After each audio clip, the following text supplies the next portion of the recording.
is Dr. Manisha. I'm working as a medical lead in Medical Affairs Division of Specialty Group of Lupin Medical Affairs Division. On behalf of my division, my team, I extend a warm welcome to all of you in this brief discussion on patient awareness program of PCOD, that is polycystic ovarian disorder, and mental health diseases. So, as a part of this patient awareness program, our team brought together such a few distinguished personalities from the psychiatric field. So, as a part of this, we have Dr. Sugandha Gupta, who is a very well renowned psychiatrist from New Delhi area, and ma'am will take us through this patient awareness program shortly. So, welcome, ma'am. Thank you. Thank you so much, Dr. Manisha. It's great to be here. Thank you for the opportunity. Thank you, ma'am. So, as we are aware that polycystic ovarian disorder is a very complex disorder. It is basically conglomeration of various pathophysiological factors that affects the person's physical health as well as some emotional health conditions as well. So, is it true, ma'am, that PCOD affect the mental health? And if yes, how does generally these two conditions link together? Right.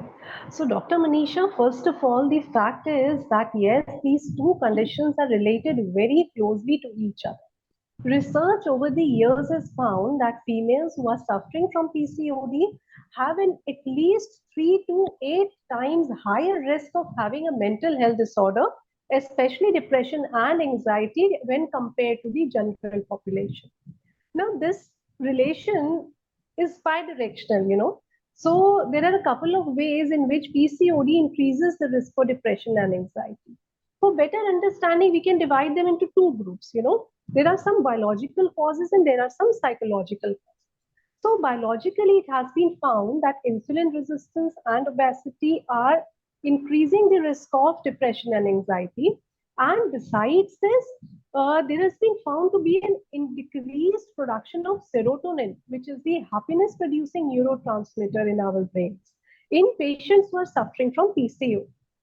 If you look at the symptoms of PCOD, many of them interfere with or have a higher risk of uh, being detrimental to the self-esteem of an individual.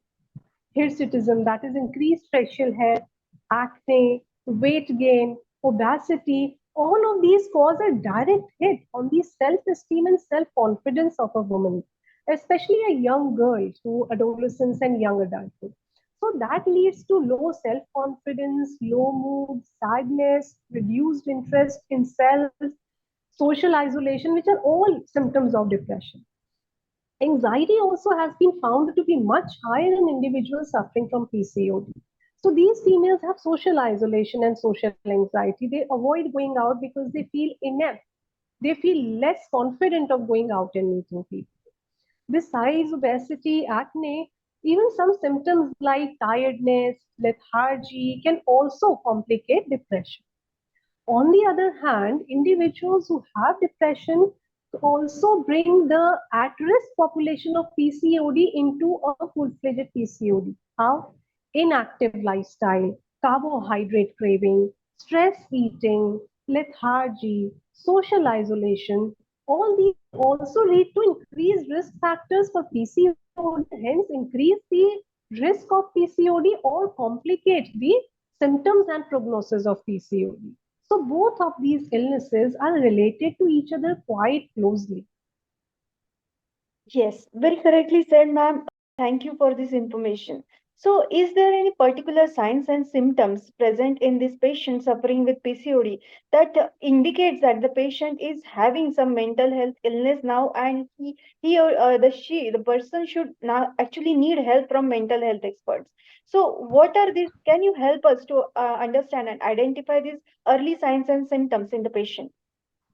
Right. So, Dr. Manisha, that's a very pertinent question because research has also found that in 60% of patients who have comorbid PCOD and depression and anxiety go undiagnosed. It is not detected. And primarily that is because of two causes. One is that there is still some stigma surrounding mental health illnesses. And secondly, the symptom overlap between PCOD and depression is such that they are frequently accounted for PCOD rather than depression. So some of the common symptoms that can be detected very early are A, mood swings. Sudden and swift mood swings from sadness to irritability or a persistently sad mood through the day or through most of the day is the earliest symptom. Besides this, feeling tired, lethargic, unexplained body aches, body pains, social isolation, crying spells, and pessimistic thoughts, thoughts of dying, Yes. thoughts of inadequacy, thoughts of hopelessness, bleak views of the future, lack of interest and pleasure in doing things. So if you think of PCOD, you primarily think of adolescent girls and young adults. So the lack of interest in getting dressed, going out with friends, difficulty to engage with peers, getting socially cut off, these are the earliest signs which, if picked up and evaluated, can definitely bring about a better response to or outcome to both PCOD and depression and anxiety. Yes. I don't. Yes, ma'am. Ma'am, can you throw more light on the treatment part? Means how these patients are generally treated or managed from the mental health experts. So, what is their role? Right. So when we come to the treatment part of it, the first thing is that early diagnosis and intervention is the key to a better outcome. Then the treatment modalities are primarily two. One would be the non-pharmacological or those which are less dependent upon medicine. So these are the psychological interventions. One would be counseling or psychotherapy, especially a cognitive behavior therapy, wherein an individual or a female who's undergoing PCOD and depression is asked or is taught to counter her cognitive biases, her poor self-esteem, is taught behavioral techniques to target her social anxiety, motivated to increase her social interactions, and advised to be more confident of herself overall. So we counter both the cognitive, that is thought processes, and the behavior symptoms of depression and anxiety. Besides this, mindfulness, other forms of meditation, other forms of relaxation technique, sometimes even involving the family members. So that is called as psychoeducation. Many a times the symptoms of depression and anxiety are taken up by the family as being a choice of the individual or a girl, they don't do anything, you are very lazy, rather than looking at it from an illness model. So psychoeducating the family members and increasing the support system also helps in improving the mental health of the individual. Besides this, then there are biological means, which mostly means medication. So low doses of antidepressants, anti-anxieties for a brief period of time has shown to improve not just the prognosis or outcome of depression and anxiety, but also PCOD. Why? Because when the activity levels improve, there are daily schedules, activity schedules, the person is more motivated to engage in physical exercises, go outgoing, and taking care of their diet can go a long way in improving the symptoms of PCOD as well. Improving the social support system also is used as a treatment modality to improve depression and anxiety in patients with PCOD. Yes. Thank you, ma'am. This is really very good discussion, and you have shared very important and insightful pointers with us.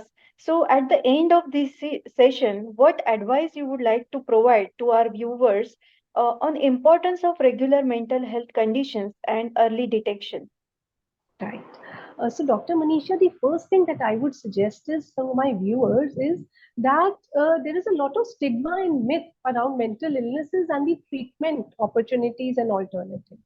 Most of the times, if we detect a mental illness at an early stage, like depression and anxiety, even counseling can go a long way in alleviating these symptoms. Rather, if we wait and the symptoms become severe, then we have to resort to medication. So, early approach to a mental health professional can go a long way in improving the outcome. Number two, medications, if at all required, are pretty safe these days. Gone are the times when, it was said that the psychiatric medication is habit forming, they will only make you sleep, they will do you no good, they have many side effects. That's not true. Over the years, research has built up medications which focus on specific receptors and symptoms and signs of depression and anxiety while causing least bit of side effects and other difficulties. So do not hesitate to reach out to a mental health professional. Do not hesitate to communicate to friends and family.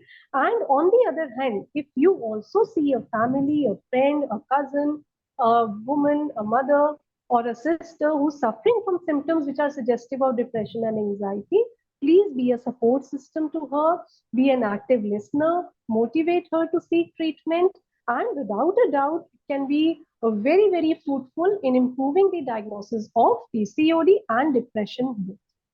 I wish all my viewers the best of health. And thank you so much, Dr. Manisha, for choosing this topic and hoping it will help our viewers. Yes, so thank you so much, ma'am. We have reached at the concluding part of this session. So I would like to end this session by giving a thank you note to you, because you might have come from your busy practice and come here to share these insightful and very good and informative pointers to us. And definitely our viewers are going to benefit out of this discussion. Thank you, ma'am. Thank you so Thank much. you, Dr. Manisha. Good day to everyone. Bye bye. Good day, ma'am. Good day.